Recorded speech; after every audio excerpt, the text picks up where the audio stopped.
विरासजी जे ward number 2 वासी Pearson Anwar Ali Rajput Shahpur Jahania भरिसां गंदे नाले वार खड भरिसां बेहोशी वारी हालत में हथ अची वियो। इतला ते वाटसन पहुची पीरसन खे अस्पताल में तिबी इमदाद ॾियण बाद घर अंदर आंदो। संदसि वाटसन ऐं शहरवासियुनि में ख़ुशी जी लहर छाइंजी वई। पीरसन अनवर अली राजपूत 2 महीना 17 ॾींहं अॻु पुलिसराह तौरु सुबुह जो ज़रई ज़मीन ते वेंदे ओचितो पुलिसराह तौरु गुम थी पियो हो। जे बाद वाटसन मुख़्तलिफ़ हंधनि ते पाक किताब खणी पीरसन जी ॻोल्हा कई हुई, जे त केतिरा ई भेरा पीरसन जी ॻोल्हा में मदद करण लाइ एहतजाज पिणु कया विया, पर पीरसन जो को बि ॾस पतो न मिली सघियो। वाटसन पारां पीरसन जे अगवा जो शक ॾेखारियो हो।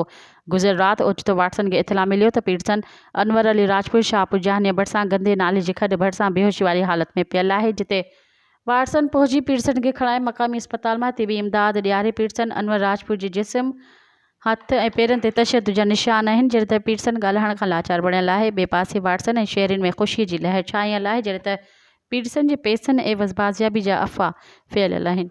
मज़ीद ख़बरनि ऐं तफ़सीलात लाइ विज़िट कयो असांजी वेबसाइट www.awamiNewsHD.com ऐं ॾिसंदा रहो अवामी न्यूज़ HD।